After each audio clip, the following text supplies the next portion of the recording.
Hello guys, welcome back to वाई शाइस myself Milsy. और इस वाले वीडियो से हम पार्ट नंबर 2 कंप्लीट करने वाले हैं द हिस्ट्री ऑफ क्रिकेट वाले चैप्टर का। तो हमने कल अभी तक बात करी थी कुछ एमसीसी वगैरह के बारे में, जिसमें रूल्स एंड रेगुलेशंस को रिवाइज़ करा गया था और हमने आपको यहाँ तक हमने आपको बता दिया था। ठीक है, अभी यहाँ से आगे बढ़ते हैं। तो कितने भी रूल्स एंड रेगुलेशंस बने, ठीक है, pre industrial age not as pre industrial sport, और ये मैच्योर हो गया था। आपको सब मैंने इसके पहले वाले वीडियो में मैंने आपको बता दिया था। अगेन यहाँ से आगे बढ़ते हैं। जो क्रिकेट का कनेक्शन था ना, क्योंकि वो अपने इनिशियल फेज़ में सॉरी, वो गांव में ही खेला जाता था। ठीक है, रूरल था सारा सब कुछ, चाहे वो टेस्ट मैच हो या फिर कुछ भी। तो जो अगर देखा जाए ना सही तौर पे, तो क्रिकेट मैचेस के ना कोई टाइम लिमिट नहीं हुआ करते थे। जो गेम था ना वो चलता ही रहता था जब तक उन लोगों का मन करे वो लोग खेलते रहते थे। ठीक है, ये मैं विलेज लाइफ के बारे में बता रही हूँ, जब ये विलेज में स्टार्ट हुआ था तब। ठीक है, और क्योंकि इंडस्ट्रियल रेवोल्यूशन नहीं आया था, उससे पहले कोई रूल्स एंड रेगुलेशंस वगैरह नहीं बने थे, तो एंड ऑब्वियसली नहीं बने थे, तो फिर जब तक जिसका भी मन होता था वो खेलता रहता था। ठीक है, मॉडर्न फैक्ट्री वर्क जो था, मान लो जो जो लोग फैक्ट्री वगैरह में काम करते थे वो लोग क्रिकेट देखने अभी आया करते थे। उनको डेली बेसिस पे पर आवर का पेमेंट करना पड़ता था। ठीक है, पर डे के लिए या फिर वीक आप कह सकते हो, उसके लिए जो गेम्स थी उसको कोडिफाई करा गया इंडस्ट्रियल रेवोल्यूशन के बाद। कोडिफाइड कहने का मेरा क्या मतलब है, जस्ट अ मिनट, हाँ, वेट, ओके। कोडिफाइड कहने का मेरा क्या मतलब है कि उसमें एक फॉर्मलाइज्ड सिस्टम लाया गया, उसमें एक रूल्स एंड रेगुलेशन बनाए गए इंडस्ट्रियल रेवोल्यूशन के बाद में, जैसे कि फुटबॉल एंड हॉकी वगैरह में हुआ करते थे, जिसमें स्ट्रिक्टली टाइम लिमिटेड दे रखी है कि हाँ इतना टाइम पीरियड का होगा, आपको इससे अधिक नहीं खेलना है। ठीक है, उसका अपना कुछ अलग सा रूटीन हुआ करता था इंडस्ट्रियल सिटी लाइफ का।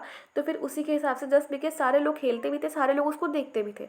अगर कोई नहीं देखने आएगा तो फिर अब फालतू में खेल रहे हो, इसका मतलब कुछ लोग जो थे अपने मज़े के लिए खेलते थे। ठीक है, तो इन द सेम वे जो क्रिकेट वाला जो ग्राउंड हुआ करता था उसका साइज़ वगैरह डिज़ाइन करा गया। ठीक है, जो ग्राउंड हुआ करता था, ठीक है, एज अ रिज़ल्ट ऑफ मतलब विलेज ओरिजिन, तो क्योंकि वो उसका जो ओरिजिन था क्रिकेट का वो विलेज में ही था, तो वहाँ पे भी उसका ग्राउंड वगैरह जो कुछ भी था ना वो डिसाइड करा गया कि इतना बड़ा होगा ग्राउंड, इससे अधिक हम एक्सटेंड नहीं करेंगे। क्रिकेट जो था वो कंट्री के जो कॉमन लोग हैं ना वही खेला करते थे। ठीक है, मान लो किसी का जो लैंड है उसका पब्लिक प्रॉपर्टी है, ठीक है, या तो वो खेलता था या फिर कोई और खेलता था।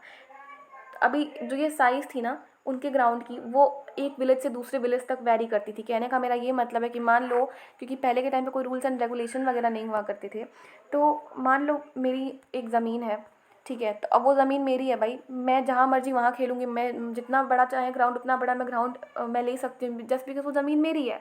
ठीक है, तो जो उस टाइम पे क्या हुआ करता था, जब विलेज में गेम्स वगैरह होते थे, तो जिनकी ज़मीनें वगैरह होती थी, जिनकी पब्लिक प्रॉपर्टी होती थी, वहाँ पे वो लोग खेलने जाते थे और इन लोग की परमिशन के साथ में अपना ये लोग गेम को एंजॉय करते थे और लोगों को देखने भी आते थे। एंड वहाँ पे कोई भी बाउंड्रीज वगैरह डिसाइड नहीं हुआ करती थी। जब बॉल क्राउड में चला जाता था तो जो क्राउड का जो फील्ड मैन हुआ करता था वो वहाँ से लेकर के आता था। इवन अगर वो बाउंड्री के बाहर भी चला जाता था ना, अगर मतलब अभी तो ऐसा कुछ भी रूल्स एंड रेगुलेशंस नहीं आया था ना, इंडस्ट्रियल रेवोल्यूशन के बाद सारा सब रूल्स एंड रेगुलेशंस आए हैं।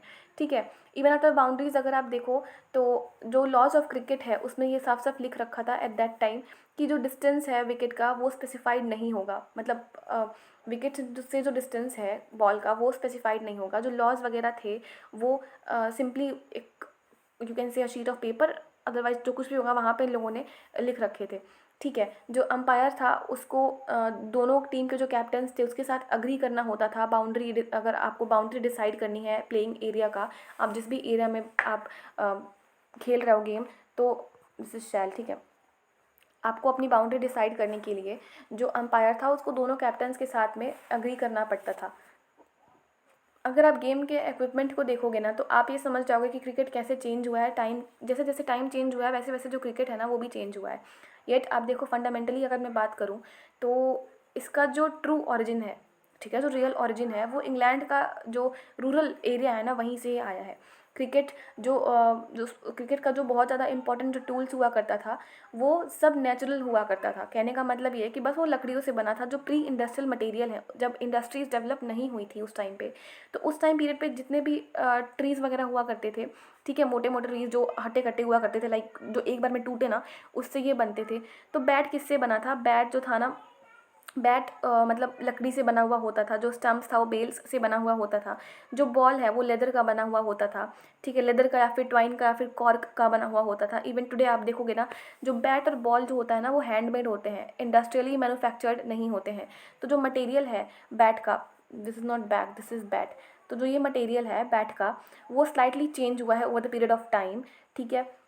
एक बारी इसको सिंगल पीस ऑफ वुड से कट करा जाता था उस टाइम पीरियड पे। अभी भी आप देखो, कभी भी ये इंडस्ट्री में मैन्युफैक्चर नहीं होता है। पहले उसमें सिंगल पीस ऑफ वुड थे, आज क्या है, आज 2 पीसेस लगते हैं। पहले मैंने बताया ना कि ऐसे या तो हॉकी के शेप का हुआ करता था, फिर बाद में जाकर के इसको इन्होंने स्ट्रेट कर दिया, तो इसमें सिंगल पीस ऑफ वुड ही तो लगा ना, 2 पीस ऑफ वुड तो लग रहा है नहीं इसमें, ठीक है। तो ओके, सो अभी क्या हुआ, इसमें भी थोड़े बहुत चेंजेस लाए गए। अभी जो बैट हुआ करता था उसमें 2-2 पीस ऑफ वुड जो था वो लगने लगा, राइट। अगेन आप देखोगे वो जो पीस ऑफ वुड था वो willow, this is not below, this is willow, WILLO, willow tree से बना हुआ होता था।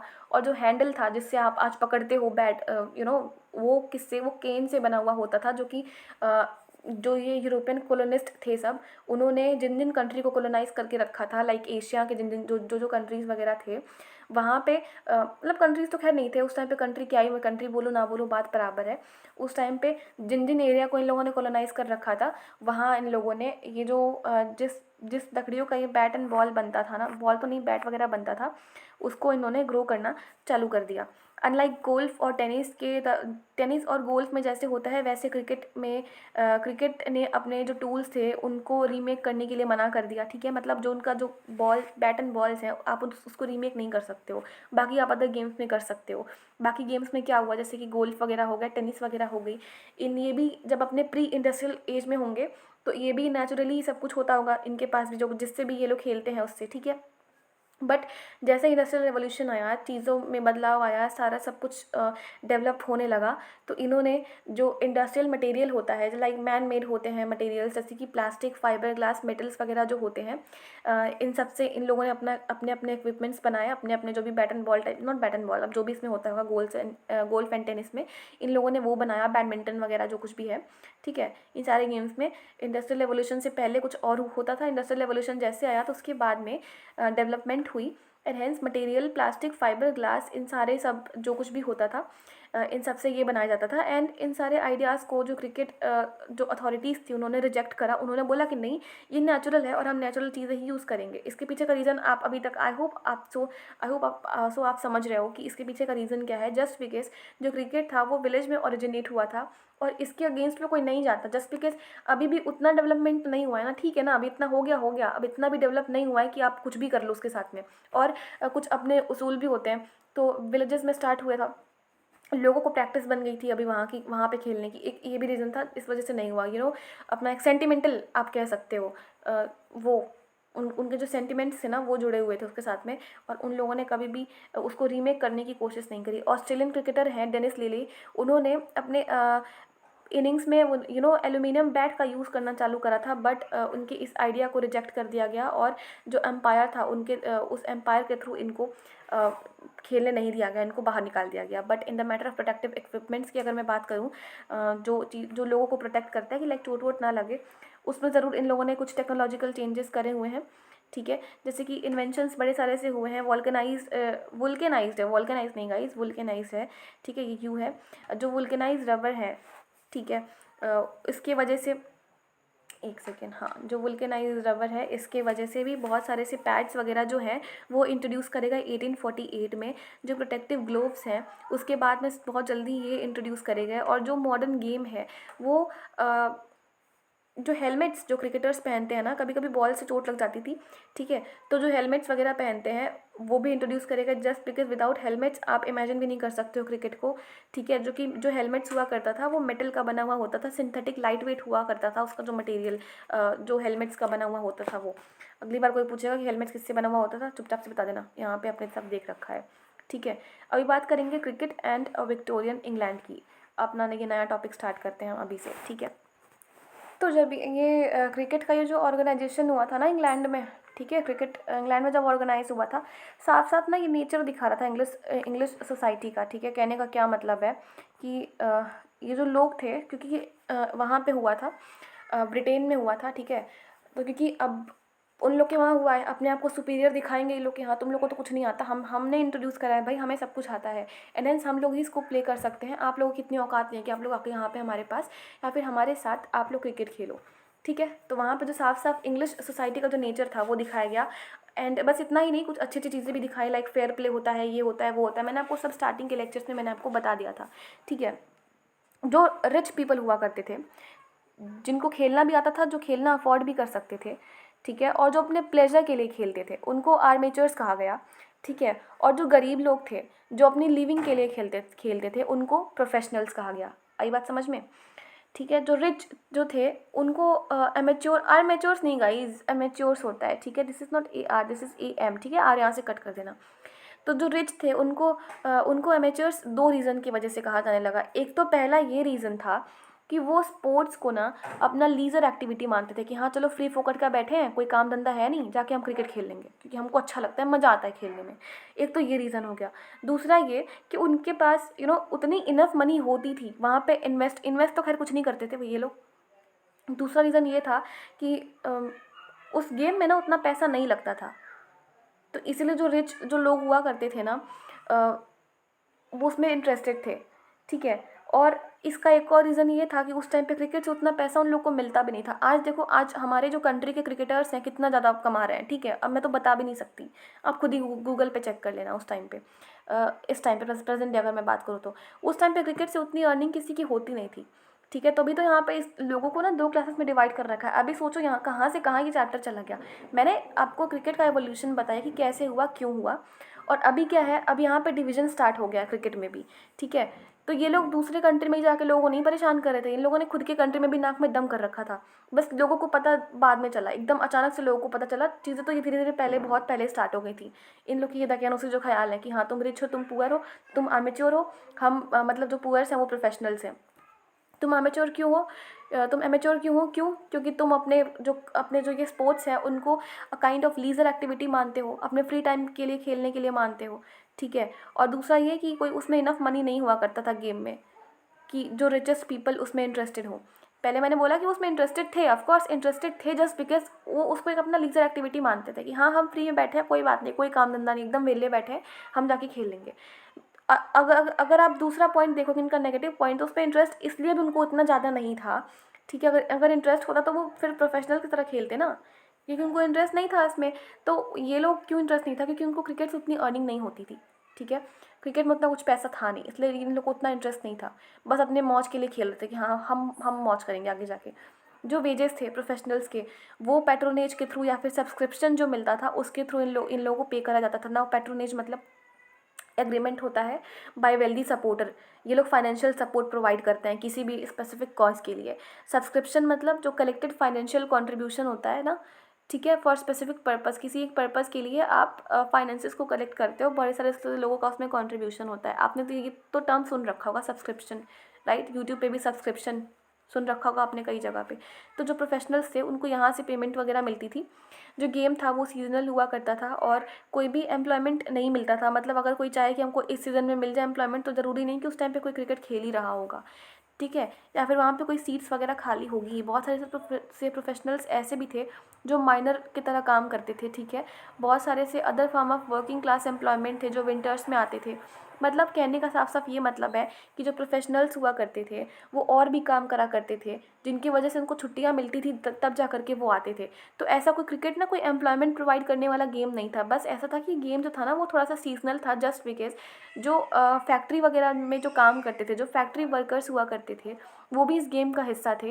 एंड हेंस जब उनको छुट्टियाँ मिलती थी, किसी को विंटर्स में छुट्टी मिली तो वो विंटर्स में आकर के खेलता था क्रिकेट, और किसी को समर्स में मिली तो वो समर्स में कोई माइन में काम करता है, ठीक है। वो कोई माइनर वर्कर है। माइनर मतलब जो माइंस पे काम करते हैं, मैं उनके बारे में बात कर रही हूँ। माइनर मतलब वो कम वाला माइनर मत समझना। तो वो लोग अपने, जब उनको फ्री टाइम मिलता था अपने वर्किंग क्लास से, जब वो फ्री हो जाते थे, अदर काम से वो फ्री हो जाते थे, तब वो आते थे। ऐसा नहीं था कि ये लोग भी लीजर की एक्टिविटी मानते थे, बट फिर भी उन लोग को अपने सारे काम काज देखने होते थे, एंड हेंस ये लोग तभी आते थे उसके बाद में। आप देखोगे इसी वजह से इस क्रिकेट गेम को ना सीजनल भी कहा गया था उस टाइम की मैं बात करूँ तो, विक्टोरियन इंग्लैंड में। जो सोशल सुपीरियॉरिटी थी एमेच्योर की, वो हमेशा बनी रही, क्रिकेट के कस्टम में जो एमेच्योर्स थे उनको हमेशा से ही जेंटलमैन कहा जाता था, पता नहीं क्यों, लेकिन हाँ जेंटलमैन कहा जाता था। वाइल जो प्रोफेशनल थे उनको मतलब एज अ प्लेयर ही डिस्क्राइब करा जाता था। 1 मिनट देना मुझे। ओके, ठीक है। तो जो प्लेयर्स थे उनको सॉरी, जो ये प्रोफेशनल्स थे उनको हमेशा प्लेयर्स ही डिस्क्राइब करा जाता था, और बाकी जो एमेच्योर्स थे उनको जेंटलमैन कहा जाता था, ठीक है। जब जब वो अपना एंटर करते थे, ठीक है, जब वो ग्राउंड में ये लोग एंटर करते थे तो वो डिफरेंट डिफरेंट एंट्रेंसेस के थ्रू एंटर करते थे। जो एमेच्योर्स होते थे वो हमेशा से बैट्समैन ही हुआ करते थे, ठीक है। उनके लिए अलग से रूल्स एंड रेगुलेशंस भी अच्छा सा बना हुआ होता था। बैटमैन हुआ करते थे उनके में उनको ऐसा मतलब दिखाया जाता था क्योंकि वो रिच हुआ करते थे। हैंस यहाँ पे सोचो, वो रिच है, दैट इज़ वाई इनको सुपीरियर माना गया है। मैंने बताया ना कि जो सुपीरियॉरिटी है, सोशल सुपीरियॉरिटी, ठीक है, वो भी कस्टम्स ऑफ क्रिकेट में दिखाई दी थी यहाँ पे। और क्योंकि वो रिच है तो उनको बैटिंग करने का काम दिया गया था, और उनको ये कहा गया था कि अरे भाई तुम्हारे अंदर तो बहुत एनर्जी है, भले से कुछ एनर्जी हो ना हो, खाक उनमें कुछ रखा हुआ ना हो, ठीक है, खामखा काइंड ऑफ लोग हो, बट फिर भी उनको ऐसा बोला गया था कि आप ऐसे हार्ड वर्किंग हो, और हार्ड वर्किंग मतलब हार्ड वर्क वाला काम करते हो, आप फास्ट बॉलिंग कर सकते हो, और प्रोफेशनल्स को आप फास्ट बॉलिंग कर सकते हो, ठीक है। ऐसा इन लोगों को ऐसा कुछ कहा गया। तो जो पार्टली जो आप देखोगे लॉज हैं क्रिकेट के, उसमें बैट्समैन को ज़्यादा बेनिफिट मिला है। जो क्रिकेट है, आप कह सकते हो उस टाइम पे ये बैट्समैन का जो क्रिकेट जो था उस टाइम पे ये बैट्समैन का गेम हुआ करता था, क्योंकि जो उसके रूल्स जो थे ना वो हमेशा ही जेंटलमैन जो थे उनके फेवर में जाता था। जो कि अब ये जेंटलमैन कौन थे, मैंने अभी भी बताया कि जो ये जेंटलमैन थे वो बैटिंग ही करा करते थे, जो कि एमेच्योर थे। जो सोशल सुपीरियॉरिटी थी जो एमेच्योर की, वो हमेशा से ही एक रीज़न बनी रही कि हाँ, जो क्रिकेट का कैप्टन है, जो क्रिकेट टीम का कैप्टन है, वो शुरू से ही बैट्समैन ही हुआ करता था, जस्ट बिकॉज अपने सोशल सुपीरियॉरिटी के चक्कर में, राइट। कैप्टन्स जो होते थे टीम के, उनको ऐसा नहीं कि वो ऐसा भी था कि वो रिच हैं एंड उनकी जो अपनी सोशल सुपीरियॉरिटी है इस वजह से भी, और दूसरा ये कि उनको जेंटलमैन कंसिडर करा जाता था। इस वजह से खास तौर पे जो ये बैट्समैन हुआ करते थे ना, इन्हीं को क्रिकेट टीम का जो कैप्टन था ना वो बनाया जाता था। जो कैप्टन थे टीम के, चाहे वो क्लब टीम हो या फिर नेशनल साइड हो, ठीक है, मतलब कोई छोटा मोटा क्लब टीम हो, आप छोटे पैमाने पे आप क्रिकेट खेल रहे हो या फिर आप राष्ट्र के लिए खेल रहे हो, वो हमेशा ही वो एमेच्योर के साइड पे हुआ करता था। जो क्रिकेट का जो कैप्टन हुआ करता था वो हमेशा ही एक एमेच्योर से हुआ करता था। बस 1930 तक ही ऐसा हुआ। 1930 में जाकर के इंग्लिश टेस्ट टीम ने एक प्रोफेशनल के द्वारा लीड करी गई टीम को इसने होस्ट करा। कहने का मतलब है कि जो बैट्समैन था, यॉर्कशायर नाम था, यॉर्कशायर बैट्समैन था जिसका नाम था लेन हुटन, ठीक है। पता नहीं ये सिटी का नाम है कि इंसान का नाम है, इन लोग का तो मुझे नाम भी पता नहीं चलता, बट फिर भी ये वाला था ऐसा कुछ। बस आप इतना समझ लो कि 1930 तक इनका यही प्रोसेस चलता था कि जो पर्सन है, जो क्रिकेट टीम का जो कैप्टन है, वो हमेशा ही एमेच्योर की साइड से होगा। बस 1930 में ऐसा हुआ कि जो बैट्समैन था ना वो प्रोफेशनल बना, और उस टाइम पे क्रिकेट टीम का कैप्टन भी, ठीक है। आई होप आपको यहाँ तक चीज़ें समझ में आ रही हैं, और फिर यहाँ पे हम इस वीडियो को एंड करते हैं, एंड अगेन नेक्स्ट वाले वीडियो में मिलेंगे, उसके बाद में हम सारी डिस्कशन करेंगे। सो वीडियो को एंड करने से पहले little bit of promotion guys. जो भी एस्पिरेंट सीरियस होकर के यूपीएससी की प्रिपरेशन करना चाहते हैं वो यहाँ पे दिए गए व्हाट्सएप नंबर पे हमारे वाइस सर को कांटेक्ट कर सकते हैं। सी नो मैटर व्हाट आप कब से प्रिपेयर कर रहे हो कब से नहीं, बट आप एक बार सर को कांटेक्ट कर लो, बेनिफिट आपका ही होगा, ट्रस्ट मी। और आपको प्रिपरेशन करते हुए कितने भी टाइम लग गए हैं कोई बात नहीं है, अटैम्प्ट हुए हैं, अटैम्प्ट चले गए हैं, कोई बात नहीं, आप एक बार सर को कॉन्टैक्ट कर लो। यहाँ पे सर का इंस्टाग्राम हैंडल ले रखा है, आप सर को डीएम भी कर सकते हो, सब आप सर को मेल भी कर सकते हो, बट बेटर कि आप सर को व्हाट्सएप कर लो। ये उनका पर्सनल नंबर है। यहाँ पे सर की पर्सनल मेंटरशिप प्रोवाइड कराई जाती है, एंड हेंस आपके लिए ही बेनिफिशियल है, ट्रस्ट मी। 1-to-1 गाइड करते हैं सर, थोड़ा सा लेट हो सकता है रिप्लाई में, 24 और 48 आवर्स तक हो सकता है, बट कोई बात नहीं, रिप्लाईज मिल जाते हैं। और बस आप सर को कॉन्टैक्ट कर लो, बाकी की डिटेल्स आपको वहाँ से अवेलेबल हो जाएंगी। So thank you very much, have a great day ahead guys.